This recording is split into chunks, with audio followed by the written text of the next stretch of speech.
তো আমি আশা করি তারা বিষয়টা যৌক্তিক সহকারে বিবেচনা করবে। কিন্তু আপনাদের প্রতি আমার একটা দাবি থাকবে যে আমি আপনাদের প্রধান উপদেষ্টার কার্যালয় ঘেরাও বা এই মুহূর্তে হাট কর্মসূচির পক্ষে না, কিন্তু আমি আপনাদেরকে বলবো আপনারা যেখানে কর্মসূচি করবেন আমার যদি আপনার সাথে যান আমি আপনাদের সাথে থাকবো। এই মুহূর্তে দেশে আপনারা শিক্ষক শিক্ষিত মানুষ, আপনার আমি রাজনৈতিক নেতা হিসেবে যতটুকু জানি ওই কথাটুকু আমার আপনাদেরকে বলা দরকার।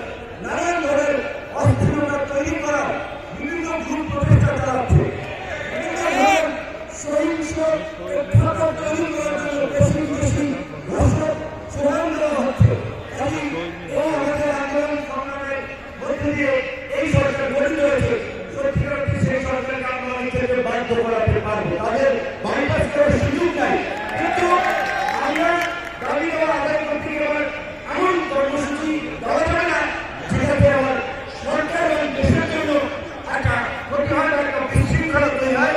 আপনারা শিক্ষক, আপনাদের কার্যক্রম শৃঙ্খলিত থাকবে, আপনাদের কার্যক্রম আমাদের জন্য অনুসরণীয় অনুকরণীয় হয়ে থাকবে।